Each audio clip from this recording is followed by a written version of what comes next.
മുസ്ലിം സമുദായത്തിലെ വികാരികളും വികാരന്മാരുമായ നമ്മുടെ സത്താർ പന്തലൂർ മുതൽപേരോടാണ് എനിക്ക് പറയാനുള്ളത്. സത്യം പറഞ്ഞാൽ നിങ്ങളുടെ പോസ്റ്റുകളും വാക്കുകളും ഒക്കെ കണ്ടാൽ സത്താർ പന്തലൂർ പറയുന്നത് പോലെ രാഹുൽ ഗാന്ധിയും അതുപോലെ തന്നെ പ്രിയങ്ക ഗാന്ധിയും ഇന്ത്യൻ നാഷണൽ കോൺഗ്രസും ഒക്കെ പ്രവർത്തിച്ചേ മതിയാവും. അങ്ങനെ നിർബന്ധവും വാശിയുമുള്ള കുറേ പേരുണ്ട്.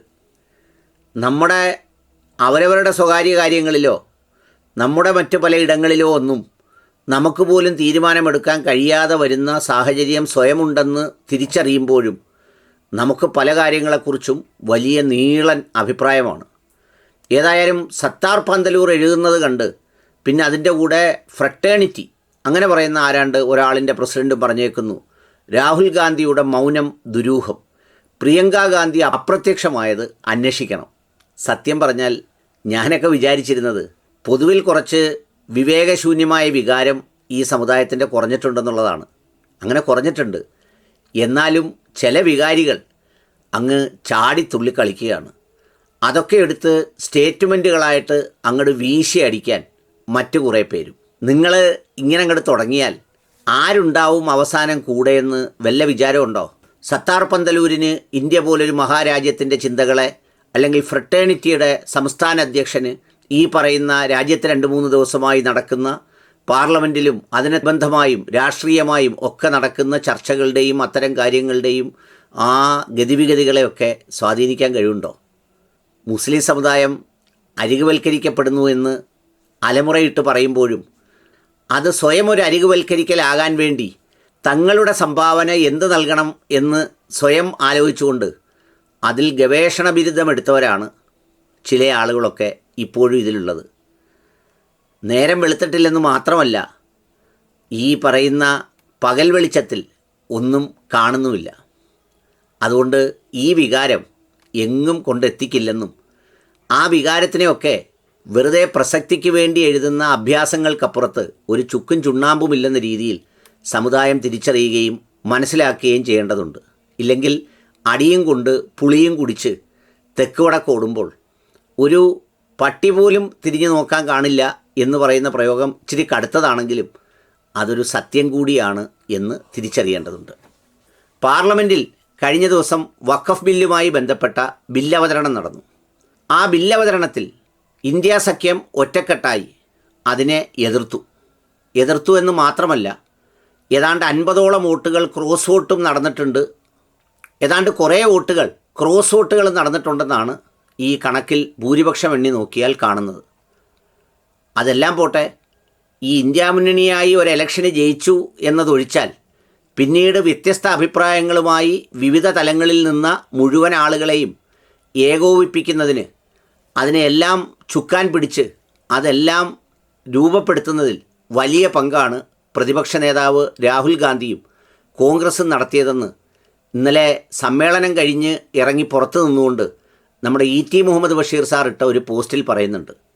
വളരെ പെട്ടെന്ന് ചുട്ടെടുക്കാവുന്ന ഒരു ബില്ലെന്നുള്ള നിലയിൽ കൊണ്ടുവന്നപ്പോൾ രാജ്യത്തിൻ്റെ പ്രതിപക്ഷത്തിൻ്റെ പ്രതിരോധ ശബ്ദം അത് വളരെ ഉറച്ചതും കരുത്തുള്ളതുമായി. നാളെ ഇതിലൊരു ജുഡീഷ്യൽ റിവ്യൂ നടത്തുമ്പോഴും ഈ ജുഡീഷ്യൽ റിവ്യൂ നടത്തുന്ന ജഡ്ജസ് അടക്കമുള്ള ആളുകൾ ഈ പ്രതികരണങ്ങളൊക്കെയും ഈ രാജ്യത്തിൻ്റെ ഭാഗമായി നിന്ന് കാണുന്നവരാണ്.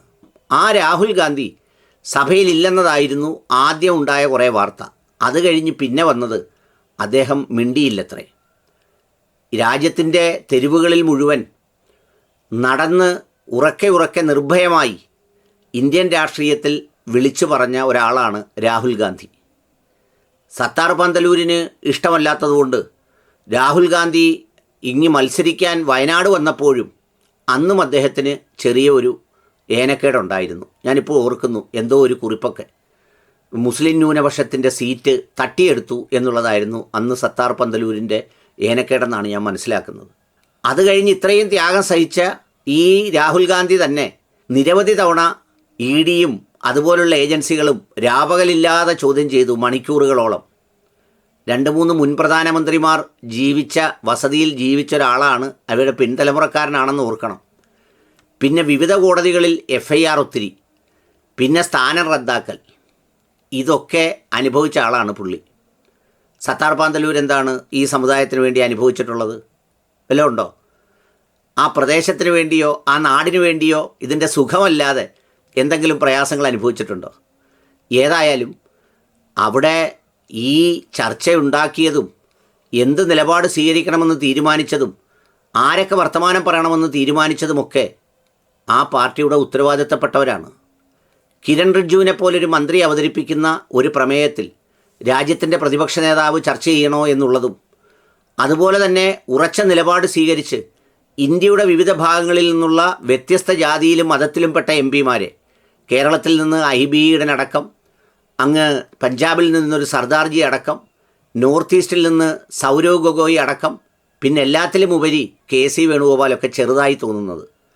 ഇന്ന് രാജ്യത്തെ വലിയ നേതാവും രണ്ടാമനും രാഹുൽ ഗാന്ധിയുടെ നിഴലും നിലപാടുമാണ് KC വേണുഗോപാൽ. അദ്ദേഹം അടക്കമുള്ളവരാണ് സഭയിൽ സംസാരിച്ചത്. നമ്മൾ ചില ഗാനമേള കേൾക്കാൻ പോകുന്നവർ, ഓ പാട്ടൊക്കെ ഭയങ്കര സൂപ്പറായിരുന്നു, പക്ഷേ യേശുദാസ് പാടിയില്ല എന്ന് പറയുന്നത് പോലെയുള്ള ഒരു സംഗതിയാണ് വരികളിൽ നിന്ന് വായിച്ചത്. അവിടെ ആ സംസാരിച്ച ആളുകൾ മുഴുവൻ സംസാരിച്ചത് പ്രതിപക്ഷ നേതാവിൻ്റെ സ്വരമത്തിലാണ്, ആശയത്തിലാണ്. ആരാണ് എപ്പോഴാണ് സംസാരിക്കേണ്ടതെന്നുള്ളത് അത് തീരുമാനിക്കുന്നത് അതിൻ്റെ ഉള്ളിലെ സമിതികളാണ്. അതെങ്ങനെ വേണമെന്ന് തീരുമാനിക്കുന്നതും അവരാണ്. പ്രതിപക്ഷ നേതാവ് സംസാരിക്കത്തക്കോളം പ്രാപ്തനായ ഒരാളാണോ പ്രമേയം അവതരിപ്പിക്കുന്നതെന്നും ആ പ്രമേയത്തിന് മറുപടി പറയുന്നതെന്നും ഒക്കെ കൂടി പരിഗണിച്ചാണ് രാഹുൽ ഗാന്ധി സംസാരിക്കണോ വേണ്ടയോ എന്ന് തീരുമാനിക്കുന്നത്.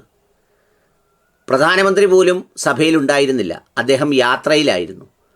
എന്നാൽ സത്താർ പന്തലൂരും ഈ ഫ്രട്ടേണിറ്റിയോ എന്താ, എനിക്കത്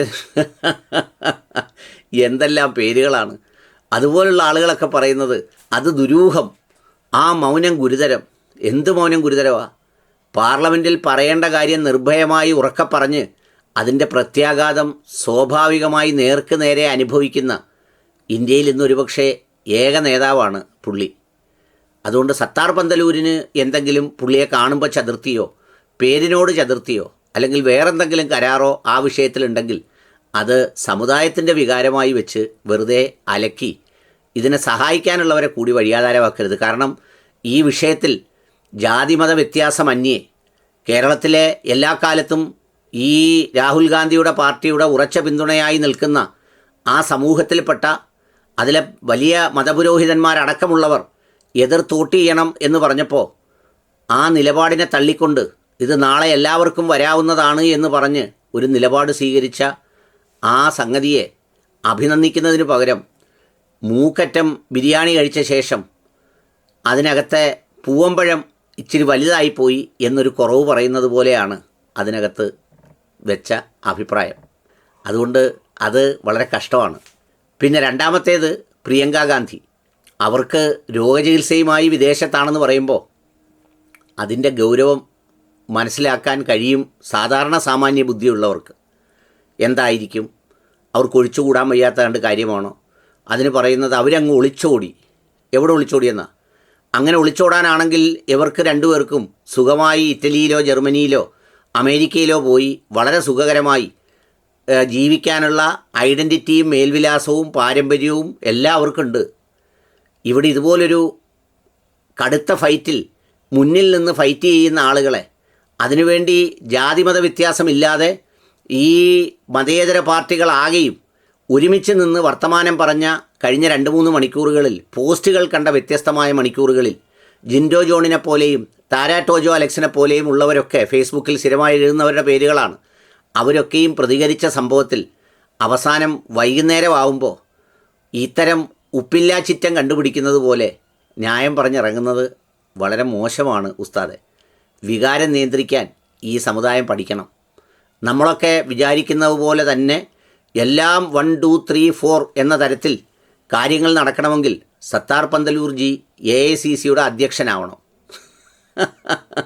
അങ്ങനെ ആയാൽ ഈ മിനിറ്റ് ടു മിനിറ്റ് സംഗതികളൊക്കെ ചെയ്യാൻ കഴിയും. അത് ഒരു കാര്യം. പിന്നെ പ്രിയങ്ക ഗാന്ധിയുടെ കാര്യം ഞാൻ പറഞ്ഞതുപോലെയാണ്.